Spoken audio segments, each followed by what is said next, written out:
Hi everyone, and welcome back to the channel, CAP Social Network, also known as Capri Social Network.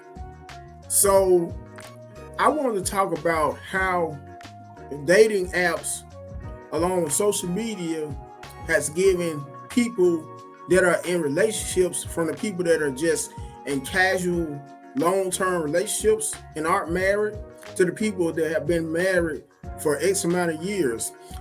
Easy access to cheat in relationships like they never ever have been able to before, due to the simple fact that we not only have social media, but along with dating apps and smartphones. Because for all you people that are old enough to remember when landlines were in more people's homes, as opposed to more people having access to cell phones, there was a time when a person, if you may have had a partner who you may have been living with, whether you may have been married to that person or either just in a casual relationship with that person, you would experience when it would be somebody, an unknown person or a strange person to call your home.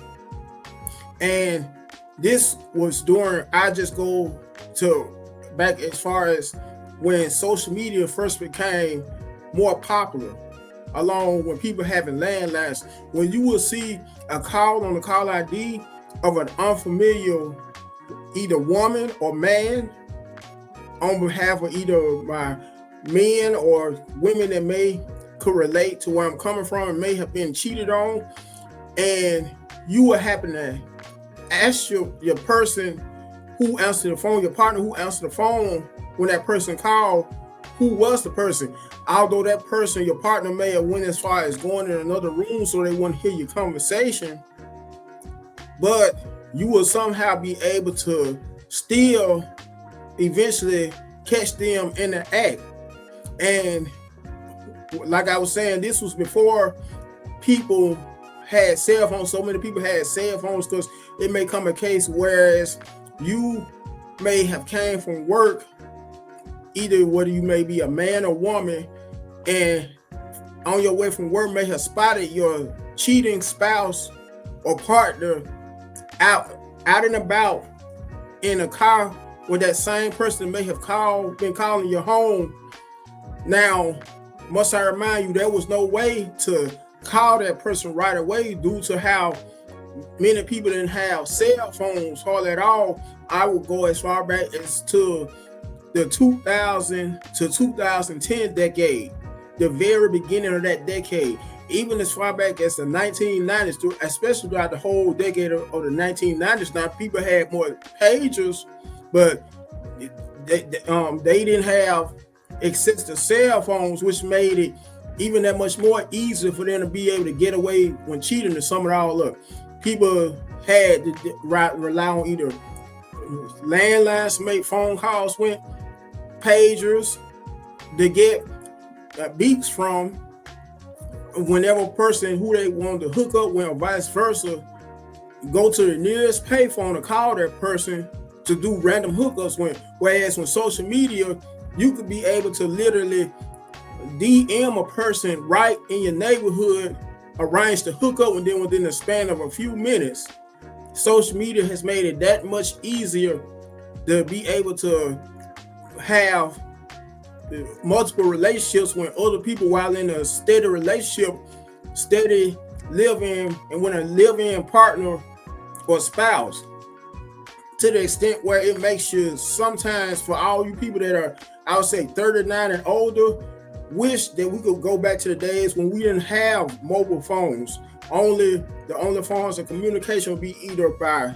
landlines, pay phones, or pagers, and that was it. Because we barely had access to the internet. And for some of you who could relate, when we did finally get access to the internet, a lot of us had to have landlines and have desktops in order to do that. Whereas now you don't need a computer, actual computer at all. All you need is use a phone with internet access. Anyways, and to sum it all up, I wanted to show this clip of a brother who happens to give his 2 cents if you catch my drill on how social media has made it so much more easier for people to cheat like never before. Social media, along with dating apps and smartphones. Anyway, and without further ado, I wanted to show you the clip, courtesy, once again, ladies and gentlemen, of TikTok.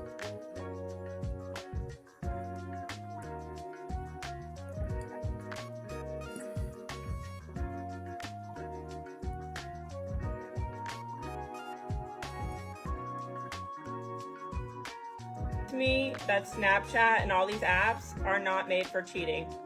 Oh, I'm about to ruin some relationships with this one. So I'm going to tell you how these apps are used for cheating, probably to a T for some of you, and you're going to notice this behavior afterwards, and maybe it might shake some things up, in which case, I'm so sorry, but at least now you know. For starters, the only thing Facebook is really good for is keeping in touch with people from your past. This is awesome for friends and relatives, but also those exes and potential relationship partners that just got away. Those people are also on Facebook. And again, Facebook is a portal to your past. So what usually happens is the cheater will create a fake Facebook account or a secondary Facebook account, or just have these people lurking in DMs and just convince you that they're so loyal and you guys have this awesome trust system, and you just never get into the habit of asking or checking about any of this stuff, which, why should you in a healthy relationship, right? But they abuse that. So they always keep their prior love interests or somebody that they're interested in the back of their DMs somewhere, right? Maybe they'll have somebody change their account to like a fake name or some shit like that. You never know, right? But what usually ends up happening is they'll be like, okay, I'm going to reach out to this person because I'm not happy in my relationship. Now, they already have familiarity with this person because they knew them from high school. Again, it's way easier to do that than it is to jump out in the dating world and start trying to establish some connection with a total stranger. That would be way harder, and these people are lazy. They're cheaters, right? They're looking for the easy out, and the easy out is somebody from their past, right? So that's where Facebook comes in. Now, from Facebook, they've been DMing and they've been building somewhat of a connection, but they realize, you know what, what if we get caught? This is a little too, I could pop up under mutual friends. Let's not do that, right? So the next thing they're going to do is they're going to be like, okay, let's move this over to Snapchat. Snapchat, another meta app, okay, that's known for one thing, auto-deleting messages. Now, you'll start to notice behaviors like their phone's always on vibrate or on silent. Never happened in the history of your relationship, but now there's an odd silence to their phone all the time. This is because they're messaging somebody behind your back, right? If you had somebody that didn't have any problem with the sounds of their phone throughout your entire relationship, and randomly one day they're just like, oh, I just got tired of the sounds of my phone. They're talking to somebody, and they don't want you to know about it when those notifications constantly go off. The other thing that you should keep in mind is when they're on Snapchat, again, it's about auto-deleting. So when you find the app, let's say they say, oh, can you look at my DoorDash order or my Uber Eats order, and you're scrolling through their phone for them to try to find the app, because of course, these people don't usually have the apps on their home screen because they don't like it. So you're scrolling through and you see the Snapchat app and you ask about it, you're like, what is this? 9 times out of 10, if you have a cheater on your hands, they'll tell you, oh yeah, this is a fun little app, and look at all the fun little filters that it has. And oh, I love it so much. It's kind of like TikTok. They have funny little videos and stuff. So I just use it for that. The whole time they omit the most important aspect of that app being the auto-delete messages. That's the biggest feature of Snapchat, right? That's why the icon is a fucking ghost. They take that and completely leave it out if you don't know about it. And if you were like me, you had no idea what the hell Snapchat was, because I'm a millennial, right? I'm not on every single hip app that comes out. I just am not, right? But that was used against me, and she knew that. And once she said funny filters and funny videos, I was like, okay, I believe you. I trust you. Why wouldn't I? Used against me. But this is how cheaters operate, okay? They're very sneaky and very cunning, and they'll hide things from you, dupe you, plan behind your back. And again, remember the order: Facebook to connect with their past interests, love interest, whatever the case may be, somebody who maybe asked them out, they, I don't know, maybe later kind of thing. They hold on to those past interests, move it over to Snapchat to have a private message, and then from there.